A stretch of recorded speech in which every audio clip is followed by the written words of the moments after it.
Hello guys, welcome back to my channel creative story में आपका स्वागत है। गाइस, अगर आपको मेरी स्टोरी पसंद आ रही है तो प्लीज़ लाइक, शेयर और कमेंट करके ज़रूर बताइए कि आपको मेरी स्टोरी कैसे लग रही है। और गाइस, प्लीज़ मेरे चैनल को सब्सक्राइब करें। Thank you. अब हम अपनी स्टोरी पर आगे बढ़ते हैं। अभी तक हमने देखा कि वांगजी विंग को अपनी गोद में उठाता है। अब आगे और उसे नीचे हॉल में लाता है। विंग सीचेन को देखता है और सीचेन को ग्रीट करता है और कहता है, सर आप कैसे हैं? सीचेन कहता है, मैं ठीक हूँ विंग, तुम बताओ तुम कैसे हो? विंग कहता है, मैं ठीक हूँ सर। सीचेन कहता है, विंग अब मैं तुम्हारा ब्रदर इन लॉ हूँ तो तुम मुझे आज से गगा बोलोगे, ठीक है, ना कि सर। विंग कहता है, ओके गगा। अब चारों लोग अपना डिनर फिनिश करते हैं। सीचेन कहता है, जाओ विंग, अभी तुम आराम करो। वांगजी विंग को फिर उठाता है और विंग को अपने रूम में लाता है। और अब वांगजी विंग से पूछता है, बेबी तो तुमने आज क्या किया? विंग कहता है, कुछ नहीं, पर चैन ने मुझे सब कुछ बताया। अब विंग कहता है, थैंक यू वांगजी, जो तुम्हारी वजह से चैन और सीचेन गगा की शादी हो गई। पर अब मुझे ये बताओ, चैन ने मुझे बताया कि तुम मेरे पे नज़र रख रहे थे, क्यों? और हाँ, मेरे दोस्त कैसे हैं? मुझे उनसे बात करनी है। जॉन को मेरी टेंशन हो रही होगी। जॉन का नाम सुनकर वांगजी को गुस्सा आने लगता है और वो विंग से पूछता है, क्यों बात करनी है तुम्हें उससे? विंग मुस्कुराता है और कहता है, वो मेरा फ्रेंड है और कल से मैंने अभी तक कोई बात नहीं की। मुझे पूछना है उनसे वो ठीक है या नहीं। वांगजी को अंदर से जेलसी होती है और वो विंग के पास आता है और विंग को किस करने लगता है। आज विंग को वांगजी का किस जेंटल नहीं लगा और वो वांगजी को दूर हटाता है और कहता है, वांगजी क्या कर रहे हो? मुझे अच्छा नहीं लग रहा है। ये सुनकर तो वांगजी को और भी गुस्सा आता है और वो अपने हाथों की मुट्ठी को दबाता है और कहता है, सॉरी विंग। विंग कहता है, कोई बात नहीं। और वो वांगजी से पूछता है, अच्छा वांगजी बताओ तुम मुझ पे क्यों नज़र रखे हुए थे?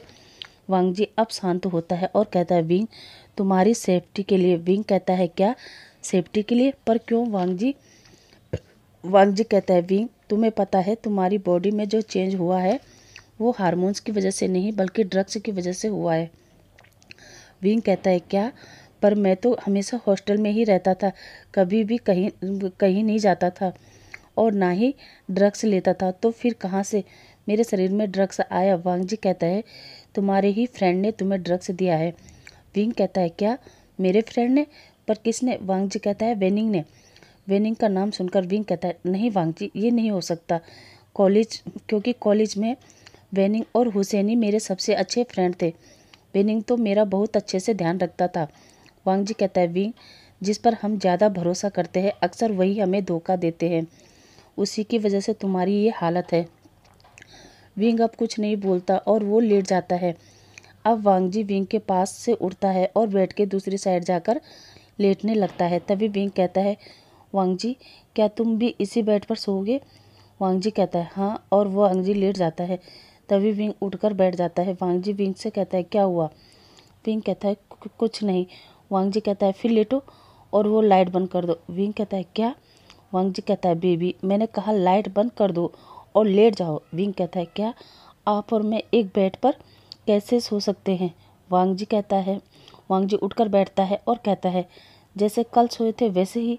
विंग कहता है, कल का मुझे याद नहीं। और वो वांगजी से कहता है, क्या मैं काउच पर?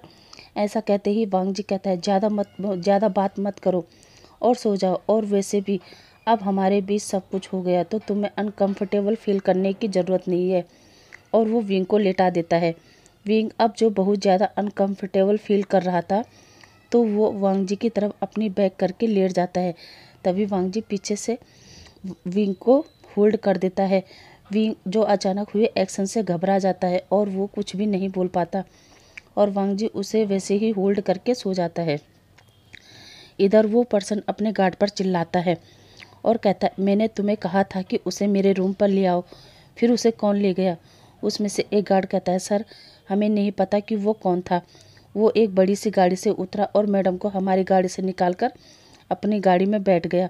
वो पर्सन कहता है, और तुम लोग क्या कर रहे थे बेवकूफ़? वो कहते हैं, सर वो अकेले नहीं आया था, उसके साथ बहुत सारे गार्ड आए थे और उनके हाथ में गन था। अब वो पर्सन उन सब पर उन सबको जाने का इशारा करता है। तभी ऊपर से एक पर्सन आता है और कहता है वेंचाओ क्या हुआ बेटा, इन सब पर ऐसे क्यों चिल्ला रहे हो।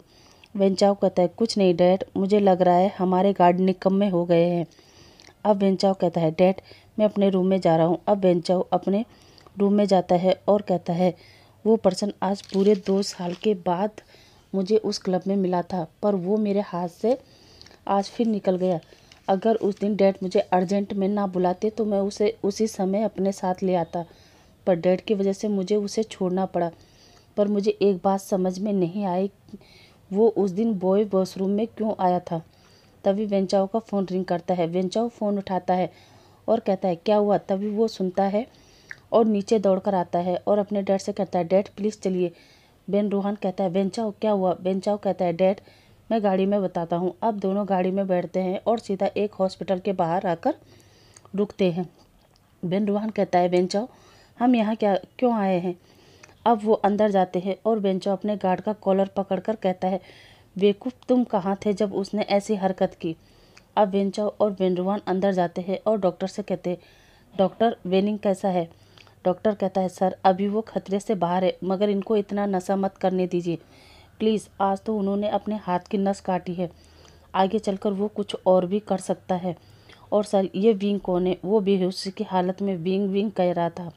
हो सके तो प्लीज़ उन्हें यहाँ बुला दीजिए, बुला दे, क्योंकि मुझे लगता है कि उन्हें देखकर ही वो बहुत जल्दी रिकवर हो जाएंगे। बेन रोहन कुछ नहीं कहता और डॉक्टर से कहता है मेरे बेटों को कब तक होश आएगा। डॉक्टर कहता है उन्हें कल सुबह तक होश आ जाएगा, फिर आप उन्हें घर ले जा सकते हैं। अब डॉक्टर वहाँ से चला जाता है और बेन रोहन कहता है वेंचाओ अब मुझे लगता है वेनिंग को अपने साथ ही रखना होगा, अब ये अलग नहीं रहेगा। वेंचाओ कहता है जी डैड। अब अगली मॉर्निंग वेनिंग को होश आता है और वो गार्ड से अल्कोहल लाने को कहता है। गार्ड कुछ नहीं बोलता तो वो उस पर चिल्लाता है।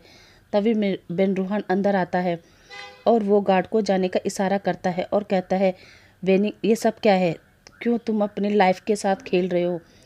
वेनिंग अपने डैड की बात सुनता है और हंसता है और कहता है डैड मैं क्या करूं, मैं जिससे प्यार करता था उसे पाने के लिए मैंने क्या कुछ नहीं किया, फिर भी वो मुझे नहीं मिला और ना ही मुझे पता है कि वो कहाँ है। बेन रोहन कहता है बेटा तुम चिंता मत करो, वो जहाँ भी होगा मैं उसे ढूंढूंगा, पहले तुम हमारे साथ चलो। आज के बाद तुम अलग नहीं रहोगे, बहुत कर ली तुमने अपनी मन मानी, अब तुम वही करोगे जो मैंने कहा है। इस पर वेनिंग कुछ नहीं बोलता। इधर वांग जी अपने रूम की बालकनी में खड़ा होकर फ़ोन पर किसी पर्सन पर चिल्ला रहा था। जब विंग के कानों में वांग जी की चिल्लाने की आवाज़ जाती है तो उसकी नींद टूट जाती है। विंग देखता है वांग जी किसी पर चिल्ला रहा था। अब वांग जी उस पर्सन से कहता है मुझे उसके बारे में जल्दी से जल्दी पता करके बताओ, और वो अपना फ़ोन रखता है और अंदर आता है। वांग जी की नज़र जब विंग पर जाती है तो वो कहता है बेबी तुम उठ गए, सॉरी मेरी वजह से तुम्हारी नींद ख़राब हो गई। और वो विंग के लिप पर किस करके गुड मॉर्निंग कहता है। विंग वांग जी से कहता है वांग जी अभी मैंने ब्रश भी नहीं किया, और वांग जी को गुड मॉर्निंग कहता है और वांग जी से पूछता है तुम सुबह सुबह किस पर चिल्ला रहे थे। वांग जी कहता है कुछ नहीं बेबी, चलो मैं तुम्हें शावर दिला देता हूँ। विंग कहता है नहीं मैं ले लूँगा। तभी वांग जी अपनी डार्क वॉइस में कहता है मैंने कहा ना मैं तुम्हें शावर दिला देता हूँ। विंग वांग जी की ऐसी वॉइस सुनकर घबरा जाता है और वो कुछ नहीं बोलता। अब वो विंग को ब्राइडल स्टाइल में उठाता है और उसे शावर दिलाने ले जाता है। वांग जी विंग को वॉशरूम में ले जाता है और अब वांग जी विंग को शावर के नीचे खड़ा करता है और उसके कपड़े उतारने लगता है। विंग कहता है वांग जी मैं कर लूँगा, पहले आप शावर ले लो, मैं फिर ले लूँगा। वांग जी विंग से कहता है चुपचाप खड़े रहो बेबी, और वो विंग के ऊपर की ड्रेस को निकाल देता है और अब विंग वांग जी के सामने ऊपर से निकिट हो गया था। विंग अपने हाथों से अपनी चेस्ट को छुपाता है। वांग जी विंग के हाथों को साइड करता है और अपने ऊपर की शर्ट को निकाल देता है और अब वांग जी विंग की बैग को अपने साइड करता है और विंग की दोनों चेस्ट को अपने हाथों में लेकर स्क्वीज करने लगता है। ये देखकर विंग शॉक होता है और वो कहता है वांग जी ये तुम क्या कर रहे हो। वांग जी कहता है बेबी मेरा मन कर रहा है, और वैसे भी कल मैंने तुम्हें आराम करने दिया, पर मेरी भी तो नीड है ना। और वो अब विंग के पूरे शरीर पर अपने हाथ को स्लाइड करने लगता है। इससे विंग को भी अपनी बॉडी में अलग ही सेंसेशन हो रही थी और वो विंग अपनी आंखें बंद कर देता है। अब वांग जी शावर ऑन करता है और दोनों शावर के नीचे रोमांटिक होने लगते हैं। वांग जी विंग की बैक पर उसे अच्छे से लिक सक बाइट कर रहा था। अब वांग जी विंग को अपनी ओर टर्न करता है और उसके लिप पर अपना लिप रखकर किस करने लगता है। विंग हैवी ब्रीथ ले रहा था और वो भी वांग जी को किस बैक करने लगता है। वांग जी का हैंड विंग की पूरी बॉडी पर स्लाइड हो रहा था।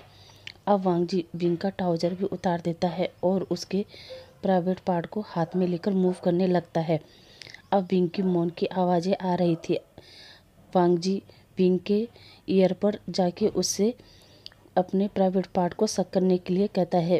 पहले तो विंग कुछ नहीं बोलता, पर फिर वो वांग जी के ट्राउजर को उतारकर उसके प्राइवेट पार्ट को अपने मुंह में लेता है और लिक सक करने लगता है। अब वांग जी पूरी तरह एरोस्ट हो चुका था। अब वो विंग के साथ इंटीमेट होता है।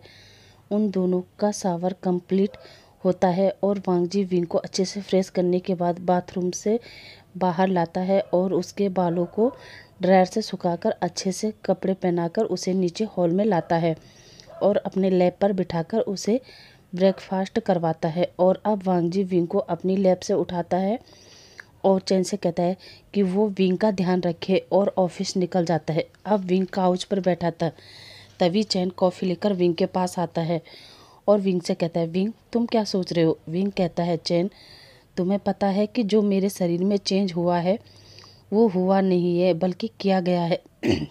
चैन कहता है, क्या। विंग कहता है, हाँ चैन। चैन और पता है ये किसने किया है। चैन कहता है, किसने। विंग विंग कहता है, चैन बताऊंगा तो तुम्हें यकीन नहीं होगा। चैन कहता है, ऐसा कौन है जिसके बारे में सुनकर मुझे यकीन नहीं होगा। विंग कहता है, चैन मुझे कल वांग जी ने बताया कि मुझे ड्रग्स दिया है और वो भी वेनिंग ने। ये सुनकर तो चैन के मुंह से कॉफ़ी बाहर आ गया और कहता है, क्या वेनिंग। वेनिंग तो हमारा फ्रेंड है ना। विंग अपना सिर हिलाकर कहता है, हाँ। तभी चैन हड़बड़ा कर कहता है, पर कैसे। क्योंकि हमने कभी भी हॉस्टल में ड्रिंक नहीं किया, ना ही कोई इंजेक्शन लिया, ना ही हम बाहर फूड खाते थे, तो उसने तुम्हें ड्रग्स कैसे दिया। विंग कहता है, मैं भी यही सोच रहा हूँ। चैन तभी एक सर्वेंट एक गिलास में दूध लेकर बाहर जा रहा था। विंग उसके हाथ में दूध का गिलास देखकर याद आता है। इधर चैन उस सर्वेंट से कहता है, रुको, तुम ये दूध कहाँ ले जा रहे हो। सर्वेंट कहता है, मास्टर वो किसी ने घर के बाहर एक किटन रखा है तो उसे भूख लगी है, मैंने सोचा उसे दूध दे दूँ। चैन कहता है, क्या किटन। सर्वेंट कहता है, जी मास्टर। चैन कहता है, उसे अंदर ले आओ। तभी विंग कहता है, दूध। और वो चैन से कहता है, चैन तुम्हें याद है वेनिंग हमेशा मेरे लिए दूध का गिलास लाता था, कहीं उसमें ही मिला के तो उसने मुझे ड्रग्स नहीं दिया। चैन कहता है, क्या। विंग वो दूध तो कभी कभी मैं भी पी लेता था, इसलिए कहीं मेरे शरीर में भी जो चेंज हुए हैं उसी ड्रग्स की वजह से तो नहीं हुए। विंग कहता है, ये तो अब हमें वेनिंग ही बता सकता है, पर वो गया कहाँ है। तभी विंग कहता है, छोड़ो अभी इन बातों को, मैंने 2 दिन से अपने फ्रेंड से बात नहीं की। चैन, क्या तुम मुझे अपना फ़ोन दे सकते हो। चैन कहता है, क्यों नहीं। और वो अपना फ़ोन विंग को देता है। अब वो वेनिंग को कॉल करता है वेंचिंग को कॉल करता है। वेंचिंग अपने मोबाइल पर अनोइंग कॉल देखकर कहती है, ये नंबर किसका है। और वो फ़ोन उठाती है और हेलो कहती है। विंग कहता है, हे वेंचिंग तुम कैसी हो, ठीक हो तुम। वेंचिंग कहती है, विंग तुम हो। विंग कहता है, हाँ मैं हूँ, तुम लोग कैसे हो। वेंचिंग कहती है, हम तो ठीक है, पर तुम कहाँ हो। पता है जॉन का तुम्हें ढूंढते ढूंढते बुरा हाल है, तुम क्लब से कहाँ चले गए। विंग कहता है, मैं तुम्हें सब बताऊंगा, तुम आज शाम को मिंग्या और जॉन को लेकर यहाँ आओ, मैं तुम्हें किसी से मिलाना चाहता हूँ। वेंचिंग कहती है, क्या, किससे। विंग कहता है, शाम को बताऊंगा, पर तुम मिंग्या और जॉन को मत बताना कि मैंने तुम्हें कॉल किया था। उन्हें तुम शाम को यहाँ लेके आना, तब मैं उनका फेस का इम्प्रेशन देखना चाहता हूँ। तो आज शाम को डिनर पर मिलते हैं। और हाँ, मैं तुम्हारे लिए तुम्हें एड्रेस मैसेज कर दूंगा। अब हम टाइम स्किप करके देखते हैं रात के 8 बजे। विंग, चैन, सी-चैन, वांग जी सब हॉल में बैठे थे। विंग जो बार बार मेन गेट पर ही देख रहा था, वांग जी जो विंग को ही देखता रहता है। तभी सी-चैन कहता है, चैन क्या आज हमें डिनर नहीं मिलेगा। और विंग को भी कहता है। तभी विंग कहता है, गगा बस 2 मिनट, अभी मुझे आप सबको किसी से मिलवाना है। गाइस आज के लिए बस इतना ही, आपसे कल मिलते हैं। आई होप आपको ये स्टोरी पसंद आ रही होगी, तो प्लीज़ मुझे कमेंट करके ज़रूर बताना कि आपको ये स्टोरी कैसे लग रही है। Thank you for watching.